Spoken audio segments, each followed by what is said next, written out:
Hello दोस्तों, मैं आप सभी का स्वागत करता हूं अपने यूट्यूब चैनल पे। जैसा कि आप सभी लोग जानते हैं कि मेरे यूट्यूब चैनल का नाम है बालाजी एकेडमी। आप सभी लोग इस यूट्यूब चैनल पे जाकर के भारी भरसक प्यार सपोर्ट दें। और यहाँ पर आप सभी लोग जानते हैं कि जैसे कि नॉलेज के पर्पज़ से अच्छी अच्छी चीज़ें आप तक प्रोवाइड की जाती हैं, फ्री ऑफ कॉस्ट प्रोवाइड की जाती हैं। तो आप इस चीज़ का ज़्यादा से ज़्यादा लोगों तक शेयर करें और इस चीज़ का ज़्यादा से ज़्यादा लोगों तक इसका फ़ायदा पहुँचे, उसको बेनिफिट पहुँचे उन लोगों को। तो प्लीज़ आप सभी लोग एक लाइक शेयर सब्सक्राइब ज़रूर करिएगा, ठीक है। और आज साइंस का मोस्ट इम्पॉर्टेंट चैप्टर जो है एक्सक्रीटरी सिस्टम, उत्सर्जन तंत्र से स्टार्ट किया जाएगा। बेसिक से इतना आपने अभी तक नहीं पढ़ा होगा, इस क्लास में आपको इतनी नॉलेज हो जाएगी जैसे कि आप बहुत अच्छी तरीके से समझ पाएंगे एक्सक्रीटरी सिस्टम होता क्या है, उत्सर्जन तंत्र होता क्या है, कैसे वर्क करता है, किन चीज़ों का उत्सर्जन होता है, ठीक है, और कैसे होता है। पशु पक्षियों में भी क्या समान उत्सर्जन होता है? जैसे हम लोग जैसे उत्सर्जन करते हैं वैसे क्या पशु पक्षी भी करते हैं? तो आज इस टॉपिक पर, उत्सर्जन तंत्र पर इतना डीप से नॉलेज दिया जाएगा। भले ही कम दिया जाए, लेकिन जितना दिया जाएगा इतना बहुत अच्छा कंटेंट मिलेगा, ऐसा आप सभी को आशा रहेगी कि YouTube पर ऐसा नहीं मिला होगा। तो प्लीज़ आप सभी लोग बहुत अच्छी तरीके से ध्यानपूर्वक देखिए और तभी आप अदर बच्चों से अच्छा कर पाएंगे, अलग हो पाएंगे। जब आप कुछ खुद स्वयं अलग कुछ करेंगे, अलग सीखेंगे, अलग पढ़ेंगे। कहते हैं कि अलग बच्चे वही कुछ कर पाते हैं जिनकी मेंटालिटी सोचने समझने की कुछ अलग होती है, ठीक है। वही लोग अपने जीवन में बहुत ऊंचाइयों तक जाते हैं जिनको अच्छी सोचने समझने की क्षमता अच्छी तरीके से डेवलप हो गई हो। जैसे कि अदर बच्चे जो करते हैं वो ना करें।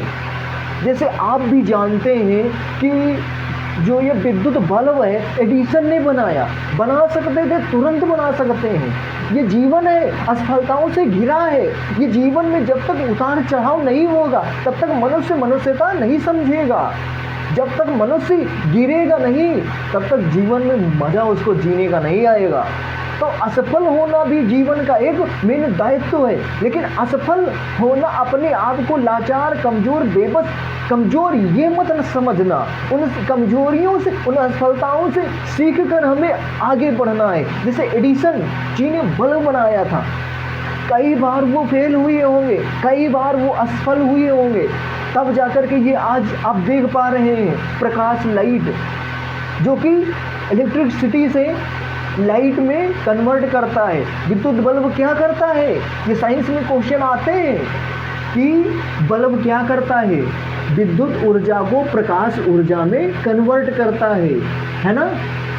तो वहाँ ज़्यादा चर्चा नहीं करते हैं, आते हैं अपने मेन पॉइंट पे, जो हम इस पॉइंट पे डीपली चर्चा करेंगे। एक्सक्रीटरी सिस्टम,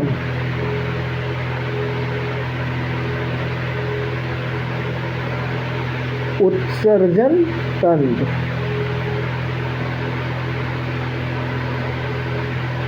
अब उत्सर्जन तंत्र, उत्सर्जन क्या होता है, ठीक है। बहुत अच्छी तरीके से जो बच्चे वनडे एग्जाम की तैयारी करते हैं उनके लिए भी बहुत अच्छा साबित होगी ये क्लास, और सब्जेक्टिव नॉलेज लेना उनके लिए भी बहुत अच्छी साबित होगी ये, ठीक है। तो आप प्लीज़ अपना धैर्य कंट्रोलिंग यहाँ पर बनाकर रखें। प्लीज अटेंशन ऑन बोर्ड, ठीक है। अब एक्सक्रीटरी सिस्टम, उत्सर्जन होता क्या है? उत्सर्जन हमारे जीवन में क्यों आवश्यक है? आवश्यक है या नहीं है? अगर उत्सर्जन ना हो अगर ना हो तो क्या मनुष्य जी भी सकता है या नहीं जी सकता है? ठीक है, आप सभी लोग बताओ कि उत्सर्जन अगर हमारे शरीर में ना हो, उत्सर्जन हम लोग ना करें, तो क्या हम जीवित नहीं रह सकते? क्या पशु पक्षी भी उत्सर्जन करते हैं? अगर वो भी ना करें उत्सर्जन, तो क्या वो जीवित नहीं रह सकते? और नहीं रह सकते तो क्यों नहीं रह सकते? अगर उत्सर्जन मनुष्य भी ना करे तो क्यों जीवित नहीं रह सकता? क्यों नहीं रह सकता? प्लीज अपना प्यारा प्यारा कमेंट जरूर दें, ठीक है, जिससे कि आपके मन में जो विचार चल रहे हैं वो यहाँ तक रिप्रेजेंट तो हो, देखा जाए। क्योंकि जब मनुष्य गलतियाँ करेगा ना, तभी वो सुधार करेगा। और हम स्टूडेंट लाइफ में हैं, तो हमारे अंदर गलतियां होना बहुत लाजमी है, स्वाभाविक है, और हम गलतियों से ही उठेंगे। हम रावण के जैसे अखंड घमंडी विचारवान नहीं हैं, ठीक है, कि हमारे अंदर बहुत अदम्य साहस है, अदम्य ज्ञान गौरव है। जो हम बोलेंगे वो सटीक बोलेंगे, सच बोलेंगे, और बिल्कुल मतलब अच्छे ही बोलेंगे, ऐसा नहीं है। ठीक है, हमें गलतियां करनी है, और लेकिन हाँ, गलतियों से सुधार भी करना है। गलतियां करो, अच्छी बात है, एक नहीं 100 करो, लेकिन 100 गलतियों से कुछ सीखो। ठीक है, ये मेन पर्पज होना चाहिए। ठीक है, अब आप सभी लोग जानते होंगे कि जो बच्चे प्रायः असफल हो जाते हैं, क्या वो सफल लोगों की तुलना में मेहनत नहीं करते? लोग सफल लोगों का चेहरा देखना ज़्यादा पसंद करते हैं, बल्कि असफल लोगों का चेहरा ज़्यादा पसंद नहीं करते। क्यों नहीं करते? क्या रीज़न है? क्यों भाई, क्या रीज़न है? क्योंकि आप जीवन में असफल हैं, तो लोग आपका चेहरा देखना नहीं पसंद करते हैं। क्यों ना अपना ही घर हो, अपना ही भाई हो, वो आपको देखना नहीं पसंद करेगा। और अगर आप सफल हैं, अगर आप सफल हैं, तो कई पराये भी अपने तो अपने होंगे ही होंगे, बाकी कई पराये भी दूर दराज से लोग रिलेशन जोड़ेंगे, संबंध बनाएंगे कि हाँ, मेरे फूफा के फूफा का, मेरे दीदी का दीदी का वो मेरा भाई है, वो मेरी बहन है वहाँ पर, है ना। लेकिन हमें पता है उन असफल लोगों का दर्द, क्योंकि वो भी उसी रास्ते से गुजरे हैं। हाँ, थोड़ी कमियां कमजोरियां रह गई हैं, जो उनको असफलताओं का चेहरा देखना पड़ रहा है, वो असफलताओं से उनका गिर गया चेहरा है। लेकिन मेहनत कोई कमी नहीं रही है। किसी की किस्मत थोड़ा सा इधर से उधर कमी रह गई हो, कहीं से कई रीजन हो सकते हैं, लेकिन हम स्टूडेंट हैं, हमें उनका दर्द पता है। ठीक है, तो हम सबसे ज़्यादा धैर्य धारण उन असफल लोगों का करेंगे कि आप उठ खड़े हो, आप में अदम्य साहस है, आप दोबारा एफर्ट लगाइए, आपसे बेहतर कोई नहीं कर सकता। और मैं ये कहता हूँ कि जिन लोगों का एकेडमी, इंस्टीट्यूट बड़े बड़े टॉप आने पर, सफल होने पर, सिलेक्टेड होने पर बड़े भव्य स्वागत करते हैं, फूल मालाओं से, पता नहीं कितने मतलब आप समझते हैं कि कितना स्वागत होता है। और उन बेचारे जो असफल हैं, उनको कोई वैल्यू नहीं देता, भले चाहे 0.1 नंबर से रह गए हो आप, है ना। तो मैं तो यही कहता हूँ, उनके सख्त खिलाफ हूँ। वो तो सेलेक्ट हो गए, उनका तो जीवन सुधर गया, लेकिन जो बच्चे असफल हो गए हैं उनको ज़रूर बुला करके इनवाइट करना है, उनको ज़रूर स्वागत करना है। मेरा ये कर्तव्य कहता है, मैं उनको एक बार ज़रूर उस मंच पर बुलाऊं, उनको एक अदम्य साहस दूं, एक अदम्य साहस की ऊर्जा से ऊर्जावान करूं, कि जिसमें उनके अंदर जो दिल टूटा है, जो कमजोरियां आई हैं, उन पर वो काम कर सकें और उन्हीं के जैसे सफल चेहरों में एक अपनी पहचान बना सकें। क्योंकि आप सभी लोग जानते हैं कि बेहतर आईना आपके सामने रखना चाहता हूँ, कि एक अच्छा इंसान अच्छी तरीके से उठ चल बैठ सकता है, दौड़ सकता है, लेकिन एक लाचार जैसे पैर से अपंग है, कहीं से कहीं, भगवान न करे ऐसा हो, लेकिन जैसे है, तो क्या वो इस संसार में आकर के वो अपने आप को एक कमज़ोर असहाय ना पाए? जैसे कि आप असफल हो गए। असफल लोगों की तुलना मैंने उन लूले लंगड़े उनसे की है। आप समझ जाइएगा, जब तक आप सफल नहीं हैं तब तक कि आप उन लूले लंगड़े जैसे लोगों की तरीके से हैं कि आपको, हालांकि लोग एकेडमी इंस्टीट्यूट बड़े बड़े नहीं पूछते हैं, लेकिन मैं उनको स्वागत करता हूँ, वंदन अभिनंदन करता हूँ कि आप लाचार कमज़ोर अपने आप को ना महसूस करें। क्योंकि जैसे जानते हैं, हालांकि ये दूर बहुत दूर हो गया, मोटिवेशन हो गया, अब यहाँ आइए एक्सेटरी सिस्टम पढ़ रहे थे, अब इसी पे ध्यान देते हैं। हालांकि नॉलेज की पर्पज से ही जाया जाता है, ये टाइम वेस्ट नहीं हुआ है आपका, बहुत कुछ सीखेंगे। गलत टाइम तो वहाँ जाता है जहाँ आपको बड़ा भर रील सरकार स्क्रॉल कर रहे हैं, ठीक है। गंदा समय वहाँ आपको फील होगा कि हाँ मैंने कुछ सीखा नहीं, ठीक है। आइए, उत्सर्जन क्या होता है, उत्सर्जन किन चीज़ों में होता है और कैसे होता है, उत्सर्जन क्या है, अगर उत्सर्जन ना हो तो मनुष्य कैसा हो जाएगा, ठीक है।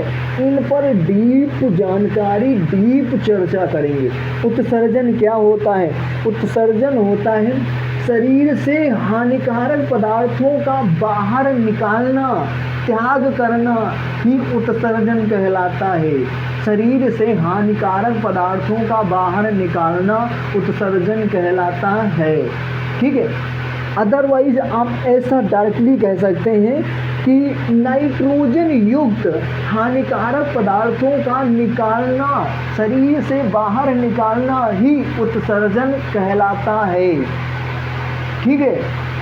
मतलब शरीर से नाइट्रोजन युक्त हानिकारक पदार्थों का बाहर निकालना उत्सर्जन कहलाता है, ठीक है। अब क्या आप ये बताओ कि खाना खाते हो, इसको अपची जो खाना है इसको मल द्वारा बाहर निकालना क्या उत्सर्जन कहलाता है?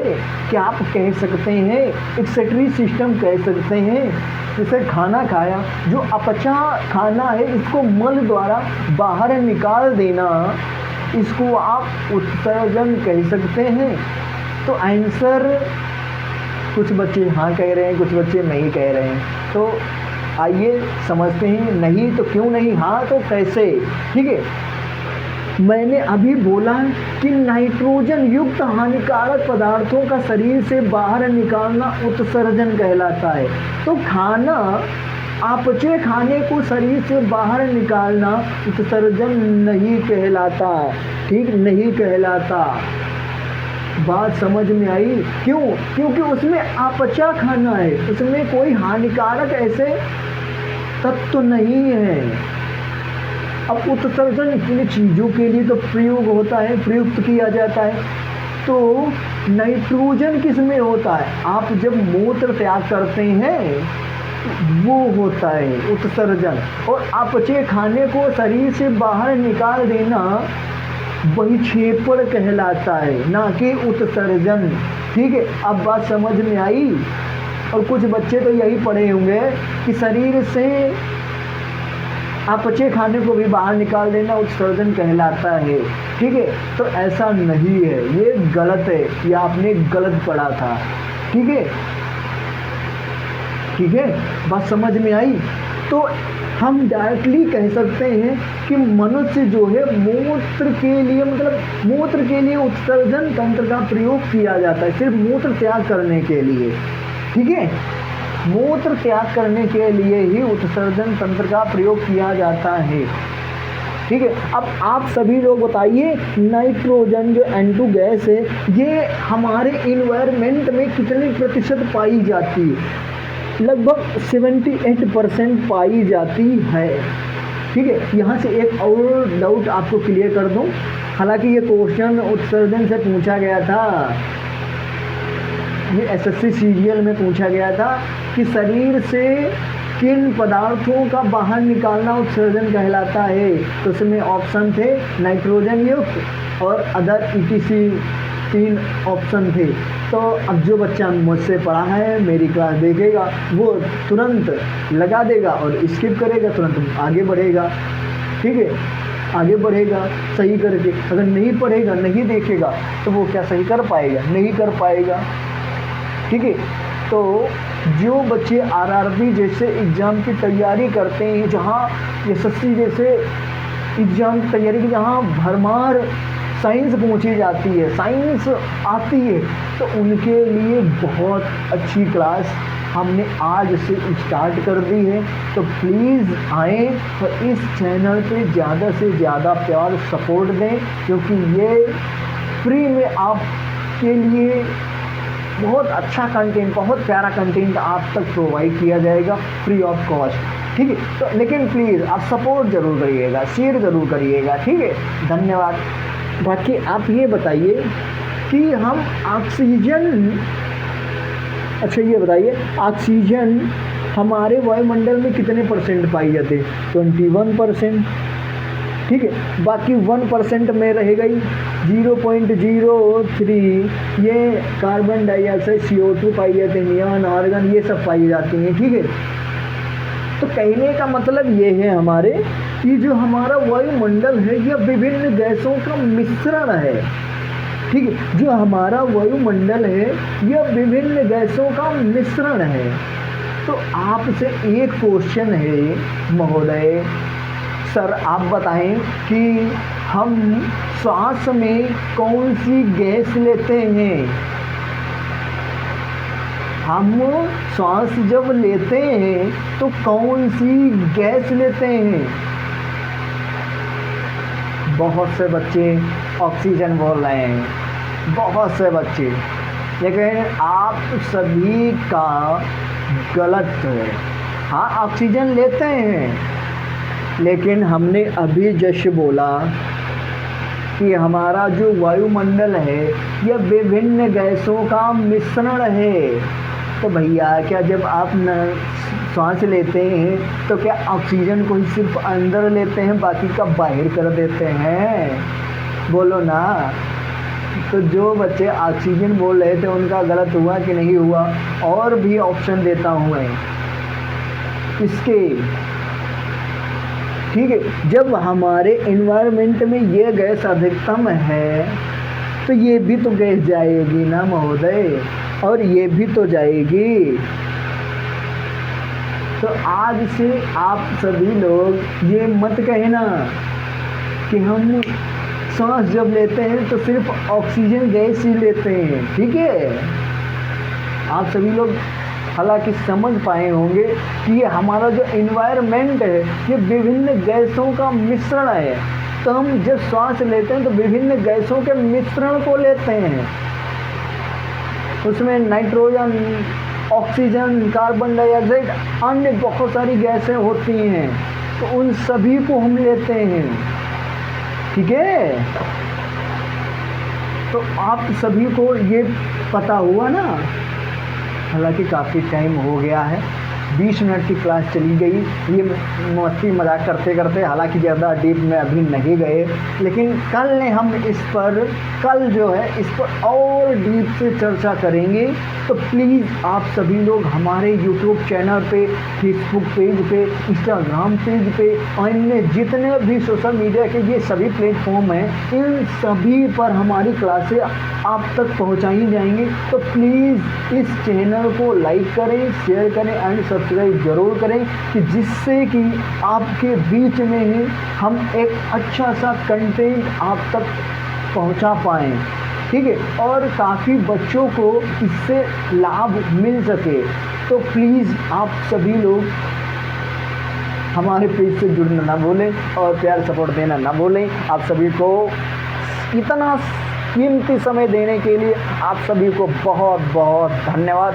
तहे दिल से हार्दिक स्वागत, बंधन, अभिनंदन। Thank you very much. जय हिंद, जय भारत। जय हिंद, जय भारत।